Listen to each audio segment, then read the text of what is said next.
کسی دور میں ہمارے ہاں قنوت نازلہ کا اہتمام ہوتا تھا اور اس کا ٹرانسلیشن ویسٹرن میڈیا میں پبلش ہوا، تو باہر سے تقاضا آیا کہ یہ قنوت نازلہ ختم کرواؤ.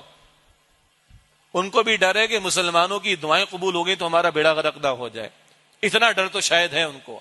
اور محکمہ اوقاف کی مساجد میں ایک دور گزرا کہ قنوت، محکمہ اوقاف کی مساجد گورنمنٹ کے انڈر میں ہوتی ہیں اصل میں، تو ایک دور گزرا کہ قنوت نازلہ کا اہتمام کرنے سے منع کر دیا گیا. کبھی سعودی عرب میں یہ جو یہود غاصبین ظالمین کے لیے دعائیں ہوتی، بلکہ بد دعائیں ہوتی تھیں حرمین شریفین میں، اس کو بھی روکا گیا. یعنی ہمارے حکمرانوں کی بغیرتی کا عالم یہ ہے کہ یہ امریکہ بدماش کو خوش کرنے کے لیے یہ قرآن کریم کی سورہ توبہ بھی نصاب سے نکلوا دے مشرف کے دور میں، اور یہ قنوت نازلہ پر پابندی بھی لگوا دیں. ان بغیرتوں کا حال یہ ہے، اور آج والے بھی بغیرتی میں کم نہیں. بہرحال پہلے سورہ توبہ اسلامیات کے نصاب میں وہ نکال دی گئی، پھر سورہ انفال جس میں بدر کا بیان، سورہ احزاب جس میں غزوہ احزاب بیٹل آف ٹرنچز کا بیان، پھر سورہ ممتحنہ جس میں ذکر ہے کہ مسلمانوں کی دوستی کافروں سے نہیں ہو سکتی.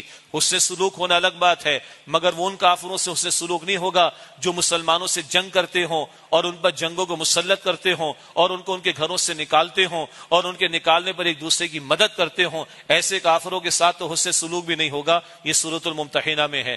اتنا تو انہوں نے بھی پڑھ رکھا ہے کافروں نے. مسلمان بچوں کو اگر اسلامیات میں سورہ انفال، بدر کا بیان، سورہ احزاب بیٹل آف ٹرنچز پڑھا دی گئی، اور اگر سورہ ممتحنہ کفار کے بارے میں کیا رویے ہونے چاہیے، اور سورہ توبہ میں مشن محمد مصطفیٰ علیہ السلام کو پڑھا دیا گیا، تو یہ مسلمان تو بچے تو مجاہدانہ تربیت کے ساتھ پروان چڑھیں گے. تو امریکہ بدماش کے کہنے پر ہمارے جنرل مشرف نے ماضی میں یہ صورتیں اسلامیات سے نکلوائیں، اور اب اسلامیات کے سلیبس میں گنتی کی 25 آیات رہ گئی میٹرک کے سلیبس میں ہمارے صوبے سندھ میں.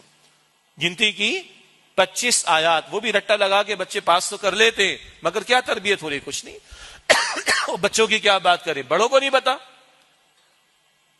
2% لوگ نہیں ہمارے معاشرے میں جنہوں نے آج تک قرآن پاک ترجمے کے ساتھ مکمل زندگی میں ایک مرتبہ پڑھا ہو، اور ایک مرتبہ کافی نہیں.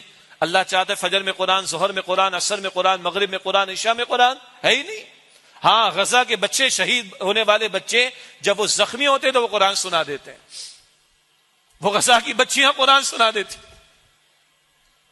وہ جن کے ٹانگوں کے آپریشن ہو رہے ہیں، جن کے شاید آکسیجن اویلیبل نہیں، انیستھیسیا پاسبل نہیں، وہ قرآن کی تلاوت کرتے ان کا آپریشن ہو رہا ہوتا ہے. وہ ہمیں غیرت دلا رہے ہیں. یہ امت جو بغیرت ہو چکی ہے اس کو غیرت دلا رہے ہیں. قرآن اٹھاتا ہے بندے کو، قرآن ایمان کی دولت دیتا ہے، قرآن کھڑا کرتا ہے بندے کو. مگر آج تو امت سو رہی، بغیرت بنی ہوئی امت آج. عظیم اکثریت اس کی، عظیم اکثریت. اور وہ بچے اور بچیاں قرآن ہمیں اٹھا کر دکھا رہے ہیں یا قرآن کی تلاوت کر کے سنا رہے ہیں. بم برس رہے ہیں اس کے درمیان قرآن کی تلاوت کر کے دکھا رہے ہیں. وہ غیرت دلانے کی کوشش کر رہے ہیں. اچھا تبصرہ کیا کسی خاتون نے سینٹ کے اندر کہ ہم نے فاتحہ پڑھ لی اپنے مسلمان بچوں کے لیے، بچیوں کے لیے، عورتوں کے لیے، بوڑھوں کے لیے. ایک فاتحہ ہمیں اس امت کے لیے پڑھ لینا چاہیے، اس امت کے حکمرانوں کے لیے پڑھ لینا چاہیے، اس امت کے مقتدر طبقات کے لیے پڑھ لینا چاہیے، جن کے لیے ڈوب مرنے کا مقام ہے کہ وہ کھڑے ہو کر بات کرنے کو تیار نہیں ہے.